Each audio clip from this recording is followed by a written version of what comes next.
നമ്മുടെ ഒരു സഹോദരി രഞ്ജിത ഗോപകുമാരൻ നായർ പത്തനംതിട്ട പുല്ലാട് സ്വദേശിനിയാണ്. ഇന്നലെ അഹമ്മദാബാദിൽ നിന്ന് ലണ്ടനിലേക്ക് പോയ ആ വിമാനത്തിലുണ്ടായിരുന്നു. അവർ കൊല്ലപ്പെട്ടു, മരിച്ചു എന്ന് പറഞ്ഞാൽ കത്തിക്കരിഞ്ഞ് മരിച്ചു. ഏറ്റവും വേദനാജനകമായ മരണം ഉണ്ടായി. അപ്പോൾ നമ്മുടെ ഒരു മലയാളിയായ ഒരു ചെറ്റ കാഞ്ഞങ്ങാട് ഒരു ഡെപ്യൂട്ടി തഹസിൽദാറാണ് പവി. അയാൾ എത്ര അശ്ലീലകരമായ കമൻറ്റുകളാണ് ഇട്ടത്. അതിൽ ചില കമൻറ്റുകൾ എൻ്റെ പ്രിയപ്പെട്ട പ്രേക്ഷകർ ക്ഷമിക്കണം, അത് മാസ്ക് ചെയ്ത് വെച്ചിരുന്ന ഒരു കമൻറ്റ് ഞാൻ വായിക്കാം. മാസ്ക് ചെയ്താണ് ചാനലൊക്കെ കാണിച്ചത്. മാസ്ക് ചെയ്യേണ്ട കാര്യമില്ല. നായർ സ്ത്രീകളുടെ പാരമ്പര്യം തനിക്കറിയില്ലേ, വലിയ സാധനം നോക്കി പോയതാണ് ഒരു കമൻറ്റ്. അത് കഴിഞ്ഞ് മറ്റൊന്ന്, ഈ രഞ്ജിത എന്ന് പറയുന്ന ഈ സ്ത്രീ സർക്കാർ സർവീസിൽ നേഴ്സായിരുന്നു. 5 വർഷത്തെ ശൂന്യവേതന അവധിയെടുത്ത് അവിടെ ജോലിക്ക് പോയതാണ് ലണ്ടനിൽ. അവിടെ പോയി അത് കഴിഞ്ഞു, 5 വർഷം കഴിഞ്ഞ് തിരിച്ചു വരാൻ അവിടുന്ന് റിലീവിങ് ലെറ്റർ വാങ്ങി തിരിച്ച് സംസ്ഥാന ആരോഗ്യ വകുപ്പിൽ, അവർ നേഴ്സാണേ. ഇവനെ പോലെയുള്ള പരമചറ്റകൾക്ക് ഒരു അസുഖം വന്നാൽ അവനെയൊക്കെ പരിപാലിക്കുന്ന ലക്ഷക്കണക്കിനായ നേഴ്സുമാരുടെ സമൂഹത്തിലെ ഒരു മാലാഖയാണ് ഈ 39 വയസ്സുള്ള രഞ്ജിത ഗോപകുമാരൻ. അവരെക്കുറിച്ച് ഇങ്ങനെയൊക്കെ അവൻ പറയുകയാണ്. അതായത് ലീവ് എടുത്ത് പോയതാണ്, കിട്ടേണ്ടത് കിട്ടി, നായർ സ്ത്രീയാണ്. ഇവർ നായർ സ്ത്രീ എന്ന് പറഞ്ഞതിലുള്ള ചൊറിച്ചിലാണോ അതോ ഇനി ഒരു സ്ത്രീ ആയതിലുള്ള ഒരു ചൊറിച്ചിലാണോ എന്നറിയില്ല. ഒരു സർക്കാർ ഉദ്യോഗസ്ഥൻ ഡെപ്യൂട്ടി തഹസീൽദാരുടെ പദവിയിലിരിക്കുന്ന ഒരാളാണ്. ഒരു എക്സിക്യൂട്ടീവ് ഓർഡറൊക്കെ ഇടാൻ പറ്റും. തഹസീൽദാർ എന്ന് പറഞ്ഞാൽ എക്സിക്യൂട്ടീവ് ഓർഡർ, വെടിവെക്കാനുള്ള ഉത്തരവ് വരെ ഇടാനുള്ള അധികാരമുള്ള ഉദ്യോഗസ്ഥനാണ്. അയാളുടെ മനസ്സിലുള്ള വൈകൃതം ഇങ്ങനെ മറ്റൊന്നുകൂടിയുണ്ട് സാർ. ഇന്നലെ മറ്റൊന്നുകൂടിയുണ്ട്.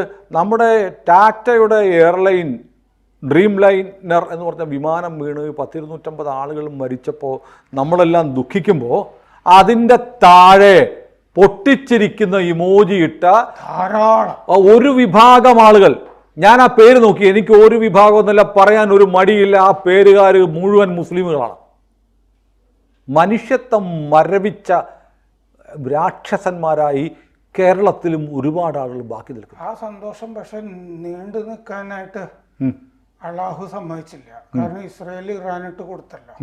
അപ്പൊ അതോടുകൂടി ആ സ്മൈലികളൊക്കെ വീണ്ടും കീഴ്പോട്ട് പോയി. അത് നമ്മുടെ അത് വിദേശത്തല്ലേ സാർ. ഞാൻ പറയുന്നത് നമ്മുടെ സഹോദരി, നമ്മുടെ രാജ്യത്തെ നമ്മുടെ സഹോദരങ്ങൾ, നമ്മുടെ രാജ്യത്ത് ഒരു ദുരന്തം വരുമ്പോൾ അതിൽ ചിരിക്കുന്നു. ബിപിൻ റാവത്ത് നമ്മുടെ സംയുക്ത സേനാ മേധാവി മരിച്ചപ്പോഴും ഇതേപോലെ മുസ്ലിം നാമധാരികളായ ആളുകൾ വന്ന് ചിരിക്കുന്നു ഇമോജിയിട്ട്. ഇവർക്ക് ആരോടാണ് കൂർ?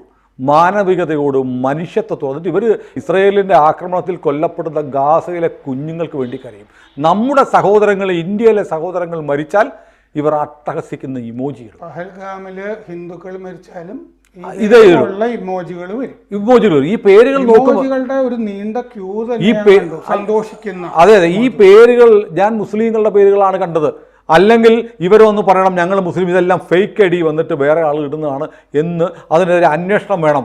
ഇത് മുസ്ലിം സമുദായത്തെ ആക്ഷേപിക്കാൻ വേണ്ടി വ്യാജ പേരിൽ ചില ആളുകൾ ഇടുന്നതാണ്, ഇവരെ കണ്ടുപിടിക്കണമെന്ന് ആവശ്യപ്പെട്ട് കേരളത്തിലെ മുസ്ലിം സംഘടനകൾ പോലീസിന് പരാതി കൊടുക്കണം. അത് ടാറ്റ ഈ സാധാരണക്കാർക്ക് വേണ്ടിയുള്ള ഒരു വസ്ത്ര ശൃംഖല നടത്തുന്നതിന്, അപ്പൊ ടാറ്റയുടെ ആണല്ലോ വിമാനം പോകുന്നത് എന്നുള്ളത് വലിയ സന്തോഷമാണ്.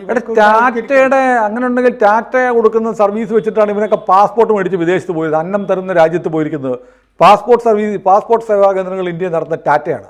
അതെ, ഈ മറ്റേ ഇസ്രയേലിൻ്റെ വിമാനങ്ങൾ, മറ്റേ ആയുധങ്ങൾ, ഇത് UAE-യും ബഹ്റിനും എല്ലാവരും വാങ്ങിക്കുന്നുണ്ടല്ലോ. അത് ഞങ്ങൾ അറിഞ്ഞിട്ടില്ല, പ്രസ്തുതത്തിൽ. മൊറോക്കോ 80% ആയുധങ്ങളും വാങ്ങിക്കുന്നത് ഇസ്രായേലിൽ നിന്ന്. അല്ല, അതിന് വേറെ മറുപടി ഉണ്ട്. UAE-യും സൗദി അറേബ്യയും അല്ല ഇസ്ലാമിൻ്റെ മാതൃക. ഇസ്ലാമിൻ്റെ മാതൃക ഈ കാണിക്കുന്നതാണ് ഇസ്ലാമിൻ്റെ മാതൃക എന്നാണ് അവർ പറയുന്നത്. അല്ലെ, അവർക്ക് പറയാവുന്ന ഒരു ന്യായം എന്താണെന്നറിയോ? ഇസ്രായേലിൽ നിന്ന് ഞങ്ങൾ ആയുധങ്ങൾ വാങ്ങിച്ചിട്ട് മറ്റേ ഞങ്ങളുടെ ശത്രുക്കളെയാണ് ഞങ്ങൾ ഉപദ്രവിക്കുന്നത്. മറ്റൊന്നുകൂടിയുണ്ട്. ഇപ്പം നമ്മളിത് പറഞ്ഞില്ലേ, മുസ്ലിം പേരുകളുള്ള ആളുകളാണ് ഈ ഇമോജി, ചിരിക്കുന്ന ഇമോജി ഇട്ട് എന്ന് നമ്മളിപ്പോൾ പറയുമ്പോൾ ഉടനെ പറയും നമ്മൾ വർഗീയവാദികൾ, രണ്ടവന്മാർ വർഗീയത പറയാൻ വന്നിരിക്കും. ഇവന്മാർ ചെയ്യുന്നത് വിളിച്ചു പറഞ്ഞാൽ നമ്മൾ വർഗീയവാദികൾ. അതായത് എപ്പോഴും ഈ ഇസ്ലാമിൽപ്പെട്ട ആളുകൾ ഈ ചെയ്തുകൊണ്ടിരിക്കുന്ന വൃത്തികേടുകൾ ചൂണ്ടിക്കാണിച്ചു കഴിഞ്ഞാൽ അത് വർഗീയത. ഇവന്മാർ ചെയ്യുന്നത് മാനവികത, മതേതരത്വം. അതിൻ്റെ കൂടെ നിന്നാൽ മതേതരത്വം. അത് അവർക്ക് ചെയ്യാം, നമ്മൾ പറയാൻ പാടില്ല. ഇതാണ് കുറെ കാലമായി ഈ രാജ്യത്ത് നടക്കുന്ന. ഇന്നലെ ഒരാളുടെ ഒരു പോസ്റ്റ് എന്താണെന്നറിയോ, മറ്റേ ഗാന്ധി വെടിയേറ്റ് മരിച്ചപ്പോൾ നെഹ്റു നെഞ്ചത്ത് കൈവച്ച് പറഞ്ഞു കൊന്നത് ഒരു മുസ്ലിം ആയിരിക്കരുതേ എന്ന് പറഞ്ഞു. ഞാൻ അയാളുടെ ചോട്ടിൽ ഞാൻ ചോദിച്ചു, ഇത് നെഹ്റു എവിടെ പറഞ്ഞു, എപ്പോൾ പറഞ്ഞു? നെഹ്റുവിൻ്റെ പശ്ചാത്തലം തന്നെ അതല്ല. കാരണം ആ ഗാന്ധിവധത്തിൻ്റെ വിവരങ്ങൾ ശരിക്കും ചുരുളഴിയുമ്പോൾ നെഹ്റുവും മൗണ്ട് ബാറ്റനും എവിടെയായിരിക്കും? അതെ. എന്നിട്ട് അയാൾ ഇങ്ങനത്തെ ഒരാൾ ഇങ്ങനെ ഒരു വാചകം പറയുമോ? എല്ലാത്തിൻ്റെ അകത്തും ജാതി മതം ഇങ്ങനെ പറഞ്ഞ് ഈ മറ്റേ എ പവിത്രൻ, മറ്റേ പേരിൻ്റെ കൂടെ തന്നെ ഉണ്ട് അടൽസൊള്ളി പവിത്രനാണ്. ഇയാള് ജന്മനാൽ ചെറ്റയായതുകൊണ്ടാണ് ഈ പറഞ്ഞിരിക്കുന്നത്. അതെ, ജാതിവാദി മാത്രമല്ല, ഒന്നാമതൊരു കുടുംബം രക്ഷപ്പെടുത്താൻ വേണ്ടി ഒരു പെൺകുട്ടി പോയതല്ലേ. അതെ അതെ അല്ലേ? ഇവിടെ നമുക്ക് നേഴ്സായി ഇരുന്നാൽ തന്നെ കിട്ടുന്നത് ഇത്രയാണെന്ന് നമുക്കറിയാമല്ലോ. എത്ര സമരങ്ങൾ നടക്കുന്നതാണ് നേഴ്സുമാരുടെയൊക്കെ. അവർ 5 വർഷത്തേക്ക് അവധി എടുത്തിട്ടേ ഉള്ളൂ. തിരിച്ച് ജോയിൻ ചെയ്യാൻ പോകുന്ന ആളാണ് അവർ. ഇതിനു മുമ്പ് മസ്കറ്റിലോ വേറെ ഗൾഫിൽ എവിടെയോ ജോലി ചെയ്തിട്ടുണ്ടായിരുന്നു. അത് കഴിഞ്ഞിട്ടാണ് മറ്റേ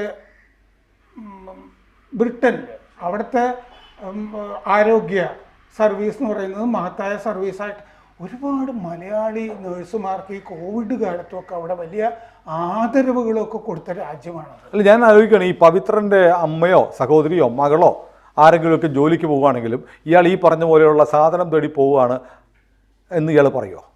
ഇയാളുടെ മുമ്പിൽ ഈ തഹസിൽദാർ, ഇപ്പം ഇയാൾ ഡെപ്യൂട്ടി തഹസിൽദാർ ആണെങ്കിലും അവിടെ സൂപ്രണ്ടിൻ്റെ ജോലിയാണ് വഹിക്കുന്നതെന്ന് പറയുന്നു. ഈ സൂപ്രണ്ട് എന്ന് പറയുന്ന ആളാണ് ഈ ക്ലർക്കുമാരെയൊക്കെ ഭരിക്കുന്നത്. ഒരാൾ സൂപ്രണ്ടായാൽ ജൂനിയർ സൂപ്രണ്ട് മുതൽ ഇതാണ് ഇവരുടെ ജോലി. ഇയാൾ ഇവരോടൊക്കെ ജാതി നോക്കിയാണ്. അതാണ് അയാളുടെ സ്ഥാപനത്തിൽ ജോലി ചെയ്യുന്ന വനിതാ ജീവനക്കാരോടും ഇയാളുടെ അടുത്ത് ഓരോ ആവശ്യങ്ങൾക്ക് എത്തുന്ന സ്ത്രീകളോടും ഇയാളുടെ മനോഭാവം എന്തായിരിക്കും? അതെ, എത്ര കാലം ഇയാളെ മനുഷ്യർ സഹിച്ചിട്ടുണ്ടാവും ഇങ്ങനെ പച്ചയ്ക്ക് ജാതി പറയുന്നത്. അതിൻ്റെ അകത്ത് ജാതി പറഞ്ഞിട്ടുണ്ടല്ലോ. ജാതി മാത്രമല്ല, സ്ത്രീ വിരുദ്ധതയുണ്ട്. സ്ത്രീവിരുദ്ധതയുണ്ട്, എല്ലാം ഉണ്ട് അതിൻ്റെ അകത്ത്. അശ്ലീലമുണ്ട്.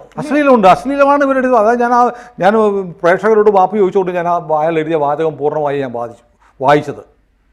നമ്മൾ ശരിക്കും ഈ അത്യാവശ്യം വിദ്യാഭ്യാസം, കഴിഞ്ഞ ദിവസം നമ്മുടെ ഗവർണറും പറഞ്ഞു സാക്ഷരത എന്ന് പറയുന്നതും വിദ്യാഭ്യാസം എന്ന് പറയുന്നതും ഒരു ബന്ധമില്ല.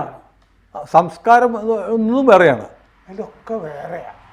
അത് ചിലപ്പോൾ ഈ വലിയ വിദ്യാഭ്യാസമൊന്നും ഇല്ലാത്ത ആളുകൾക്കൊക്കെ നല്ല സംസ്കാരവും സാത്വികതയും എല്ലാം കണ്ടുവെന്നും വരും. ഏതായാലും എനിക്ക് സംസ്ഥാന സർക്കാരിനോട് ബഹുമാനം തോന്നിയപ്പോൾ. കാരണം ഇത്തരം ഒരു വാർത്ത പുറത്തു വന്നപ്പം ഈ പരമചെറ്റയെ സസ്പെൻഡ് ചെയ്യാനും നടപടിയെടുക്കാനും സർക്കാർ തയ്യാറായി. ഇപ്പോൾ നാളെ ഇവൻ വല്ല CITUവിൻ്റെയോ അല്ല NGO യൂണിയൻ്റെയോ ജോയിൻറ്റ് കൗൺസിലിൻ്റെയോ ആളാണെന്ന് കണ്ട് ഇവനെ തിരിച്ചെടുക്കാനുള്ള നീക്കം ഉണ്ടാവരുത്. ഇവനെ പുറത്ത് നിർത്തണം. ഇവനെ പോലെയുള്ള സ്ത്രീ വിരുദ്ധരായ ജാതിവാദികളെ ഒരു തരത്തിലും സർക്കാർ സർവീസിൽ വെച്ചുകൊണ്ടിരിക്കാൻ പാടില്ല. ഇയാൾ ഏത് മറ്റേ മാർക്സിസ്റ്റ് സംഘടനയാണോ ഏത് കോൺഗ്രസ് ഏത് സംഘടനയാവട്ടെ അല്ല നമുക്കറിയില്ല. പക്ഷേ ഈ സർക്കാർ ഈ പെട്ടെന്ന് ഇങ്ങനെ ചെയ്തത് അങ്ങനെ അഭിനന്ദിക്കേണ്ടതാണോ എന്ന് എനിക്ക് അറിഞ്ഞുകൂടാന്നില്ല. തെരഞ്ഞെടുപ്പ് എന്തായാലും ഉണ്ടാവുമായിരിക്കാം. അല്ല, എന്തായാലും നമ്മളൊരു പോസിറ്റീവായ കാര്യം ചെയ്യുമ്പോൾ അതിനെ നമ്മൾ ശ്ലാഘിക്കണം. ഇപ്പോൾ ഇനി അയാൾ കോൺഗ്രസ് യൂണിയൻകാരനായതുകൊണ്ടാണോ, അല്ലെങ്കിൽ ഇനി അവൻ BJP കാരനാണെങ്കിൽ പോലും BJP കാരനാണെങ്കിൽ അവനെ കാണുന്നത് വെച്ച് കൂമ്പിനിടിക്കണം എന്ന് എൻ്റെ അഭിപ്രായം. അതായത് ഇതിൻ്റെ അകത്ത് നമ്മുടെ സംസ്ഥാനം ഇങ്ങനെ സാക്ഷരമാണ്, അതാണ് ഇതാണെന്ന് പറഞ്ഞിട്ട് എന്തവസരം കിട്ടിയാലും ഒരാവശ്യമില്ലാതെ ഇങ്ങനെ ജാതി പറയും. ജാതി പറഞ്ഞിട്ട് ഇങ്ങനെ ഈ വൃത്തികേടും അശ്ലീലവും ഒക്കെ പറയും. ഇത്തരം ഇവർ ഈ പറയുന്നതൊക്കെ അനാചാരങ്ങൾ എന്ന് പറയുന്നതൊക്കെ എല്ലാ ജാതിയിലുമൊക്കെ എല്ലാ കാലത്തും ഉണ്ടായിരുന്നു. ഈ അനാചാരങ്ങൾ മാറ്റാൻ വേണ്ടിയിട്ടാണ് സാമൂഹ്യ പരിഷ്കർത്താക്കൾ സകല സമുദായങ്ങളിലും ഉണ്ടായിട്ടുള്ളത്. അല്ല, അതിനൊരു വ്യത്യാസമുണ്ട് സാർ. ഞാൻ പറയുന്നത് ഈ തെക്കൻ കേരളത്തിലെ ഒരാൾ പറഞ്ഞാൽ അനാചാരമൊക്കെ അറിയാം. ഇത് കാസർഗോഡൊക്കെ ബ്രിട്ടീഷ് മലബാറിലായിരുന്നു. അവിടെ ജാതീയമായ ഈ വേർതിരിവുകളൊന്നും ഉണ്ടായിരുന്നില്ല, വളരെ കുറവായിരുന്നു. കാരണം എന്താണെന്ന് വെച്ചാൽ ഞാൻ അവിടെ തീയന്മാർ തന്നെ ഈ കുറേയും കൂടി താഴ്ന്ന പറയന്മാർക്ക് മാത്രമായിട്ടൊക്കെ സ്കൂൾ തുടങ്ങിയ ചരിത്രമൊക്കെ ഉണ്ട് അവിടെ. 19ാം നൂറ്റാണ്ടിൽ തന്നെ, വളരെ മുമ്പേ. അതായത് ബ്രിട്ടീഷ് വിദ്യാഭ്യാസം കിട്ടിയ ഒരു ജനതയാണല്ലോ. അത് ബ്രിട്ടൻ്റെ ഭരണത്തിൽ മദ്രാസ് പ്രസിഡൻസിയുടെ കീഴിലുണ്ടായിരുന്ന സ്ഥലമാണ് മലബാർ. കൊച്ചിയിൽ നിന്ന് ഒരാളെ ഈ നടതള്ളുകയാണെങ്കിൽ അല്ലെങ്കിൽ പുറത്താക്കുകയാണെങ്കിൽ ബ്രിട്ടീഷ് മലബാറിലേക്ക് പോകും. അതെ, രാമുണ്ണി മേനോൻ എന്നൊക്കെ പറഞ്ഞ് ബ്രിട്ടനിൽ പഠിക്കാൻ പോയി എന്ന് പറഞ്ഞിട്ട് കൊച്ചിയിൽ നിന്ന് ഒരാളെ പുറത്താക്കി മറ്റേ മലബാറിലേക്കാണ് വിട്ടത്. അയാൾ പിന്നീട് മദ്രാസ് സർവകലാശാലയുടെ വൈസ് ചാൻസലറായി. അത് സാഹചര്യം വേറെയായിരുന്നു. മാത്രമല്ല ഈ കണ്ണൂരിലും മലബാറിലെ പല മേഖലകളിലും കാവുകളുണ്ടല്ലോ. ഈ കാവുകൾ മുഴുവൻ നടത്തുന്നത് തീയന്മാരും നമ്പ്യാന്മാരുമാണ്. അവരാണ് അവിടുത്തെ സവർണ ജാതിക്കാർ, നമ്പ്യാന്മാരും തീയന്മാരും.